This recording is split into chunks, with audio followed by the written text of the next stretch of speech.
Joshua versus Tyson Fury looks like it's closing in. I want to get your thoughts on this huge mega fight between these two. What do you think? I think that's going to be an interesting fight. You know, I fought Anthony Joshua. I haven't fought Tyson Fury. Tyson Fury has a weird style. He's tall. He fights tall, you know? Yeah. But I don't know. I kind of see Tyson Fury winning that fight. I wasn't too impressed of Anthony Joshua's last performance, but you know, he got the job done, and you know, move on to the next. How do you see it? I think maybe Tyson Fury might get it. You never know. Depends how awkward he is. If he boxes, Anthony hasn't fought anybody that boxes around and moves around. So we'll see about that. Are you gonna be there ringside? Because I know you're in there in the conversation as well to fight either of the two. Of course, as once they see me on April fight, everything's gonna change. You know, everyone's gonna see the dramatic change of mine and from my team and all that. So it's just exciting, man. I can't wait to get in the ring. Those are the words of Andy Ruiz, as Andy Ruiz favors Tyson Fury to beat Anthony Joshua.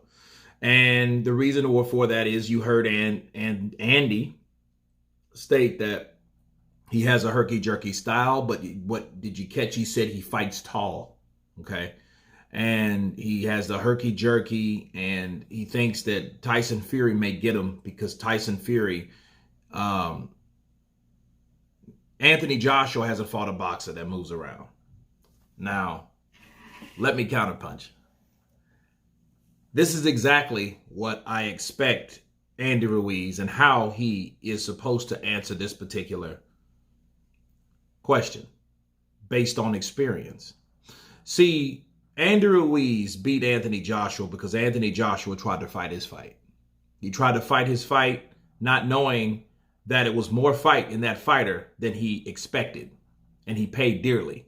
He fought his fight. He tried to fight with a shorter guy. He tried to kneel down to put himself in range to a shorter guy with faster hands.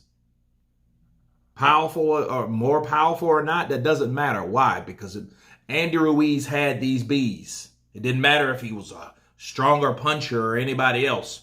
What matters was the punches that he landed on Anthony Joshua hurt him. So that's what he meant, okay? The full circle of Anthony Joshua was complete because what happened after that with Andy Ruiz? Andy Ruiz and Anthony Joshua, it's complete.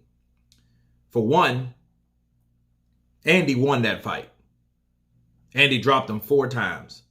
Even if Anthony Joshua would have boxed around, he probably still wouldn't have won a decision. You see what I'm saying? So even if it wouldn't have stopped, Andy Ruiz would have won that first fight. So let's get that out there. But Anthony Joshua decided, let me switch up. Let me fight tall. Let me box. Let me move around. Let me use the ring. And what happened? Despite what condition Andy Ruiz was in, it didn't really matter. Because he didn't give Andy the opportunity to do what he did in the last fight. He knew what he did wrong. He figured it out. You can't fight a guy like that. You're not going to knock out everybody. And that was that. And what did he do? He outboxed Andy Ruiz. He outboxed him. Okay?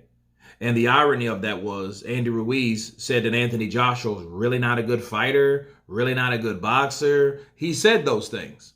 Fights like a robot. He's a lot stiff, right? He starts saying that shit afterwards. Well, Joshua made him eat his words by doing what? Staying tall, standing tall, and boxing him. Just like his coach told him, keep him long. That means keep him back. Keep him at distance. How do you do that? Use your jab. Use your reach. Use the things that you have that are advantages over the other fighter. That's exactly what Anthony Joshua did. Now, to say all that to say this, Andy Ruiz would now, of course, he would pick Tyson Fury to beat Anthony Joshua because he knows Tyson Fury can box. And one thing that discourages Andy Ruiz is somebody that can box tall and that can move. That's going to always be his kryptonite. That's going to be really the Reynoso's kryptonite, to be honest with you. Because they're in there with a lot of talented fighters, except for Oscar Valdez. He's a little different because he's opposite. because he knows how to move and box. Whereas not saying these guys can't box like Canelo. Canelo's a brilliant fighter. Andy Ruiz is a very good fighter.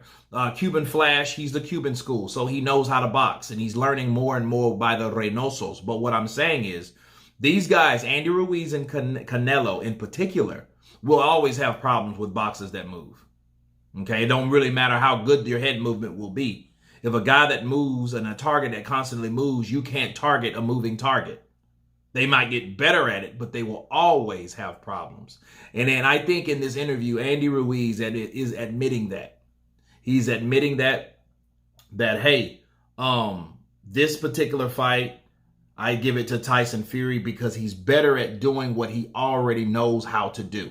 See, this is the type of prediction that Andy Ruiz sees from Tyson Fury that knows how to,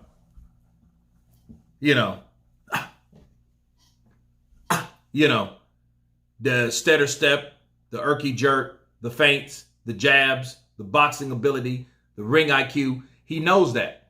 And he knows what Tyson Fury's known for, but most importantly, he knows what it's like to be beaten by a guy that's taller, that a guy that has better reach, that a guy that not necessarily is the better boxer, but can box. Andy Ruiz knows that.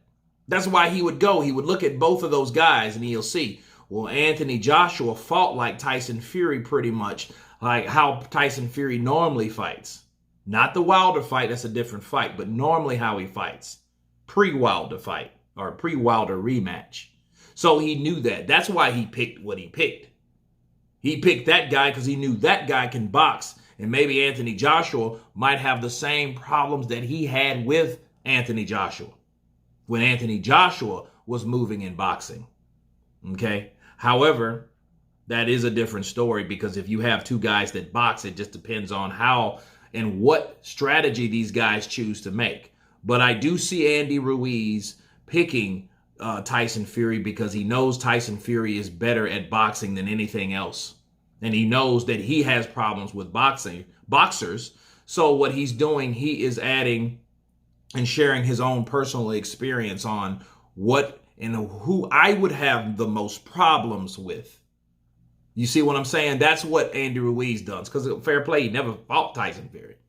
But he's fought Anthony Joshua when Anthony Joshua mixed and switched up his style, and it gave him problems all night long. And it will give him problems regardless of how much weight he loses. Counterpunch. But anyway, that's my counterpunch on Andy Ruiz's prediction over on Anthony Joshua versus Tyson Fury. Of course, please subscribe. And you guys been Counterpunch. Peace.